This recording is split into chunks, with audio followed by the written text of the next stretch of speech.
ఏంటండి ఇది? మనం అభితో దీనికి పెళ్లి చేయాలని అడిగితే అభికి కోటీశ్వర్ల సంబంధం చేస్తారంట.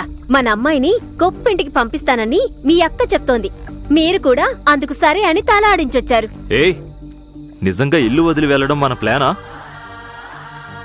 ఊరికే మా అక్కని భయపెట్టడం కోసమే కదా అలా ఇల్లు వదిలి వెళ్తున్నామని డ్రామా ఆడా. చిరాకు తెప్పించకండి.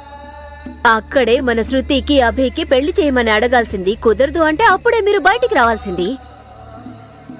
అది చెయ్యకుండా బుద్ధి తక్కువ తన అక్కనేనా లోకం. ఇది వదిలి బయటికి వెళ్తే 5కి 10కి భిక్ష ఎత్తుకోవాలి. అక్క పలుకుబడి మీరి ఒక్కడు కూడా మనకి సహాయం చేయడం. అక్క చెప్పినట్లుగా కూలి పని చేసుకుంటూ బ్రతకాల్సి వస్తుంది. మీరే కదా ఆమెకి రైట్ హ్యాండ్ గా ఉంటూ అన్ని చూసుకుంటున్నారు. చాముండేశ్వరి బిజినెస్ సీక్రెట్స్ అన్ని మీకు మాత్రమే తెలుసు కదా. మరి మీరెందుకు భయపడుతున్నారండి? ధైర్యంగా మీ అక్కని తలదన్ని బయటికి రండి. అప్పుడే మీ విలువ ఆమెకి తెలుస్తుంది. మీరు లేకుండా ఆవిడ ఏ పని చెయ్యలేదండి. పిచ్చిదాన్లా మాట్లాడుకో. అదంతా అర్జున్ రావడానికి ముందు. ఇప్పుడు అర్జున్ బిజినెస్ మేనేజ్మెంట్ పూర్తి చేసి ఆఫీసులో ఛార్జ్ తీసుకున్నాడు. నేను లేకపోతే వాడు ఈజీగా ఆ స్థానానికి వచ్చేస్తాడు. అందుకని అత్త ఎవరినో ఒకరిని చూపించి పెళ్లి చేసుకోమంటే నేను పెళ్లి చేసుకోవాలా? శృతి పోండి నాన్న.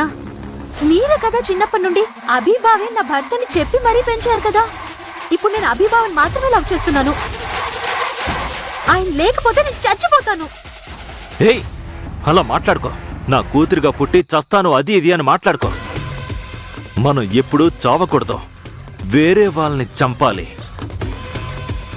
ఇదే ఎప్పుడూ మా అక్క పాలసీ.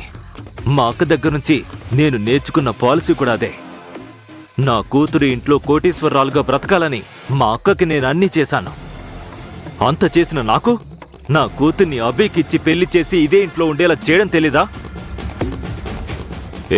నువ్వు భయపడకమ్మా. మీ నాన్నని చెప్తున్నాను. అభి నీకే సొంతం. నువ్వే ఈ ఇంటికి పెద్ద కోడలివి.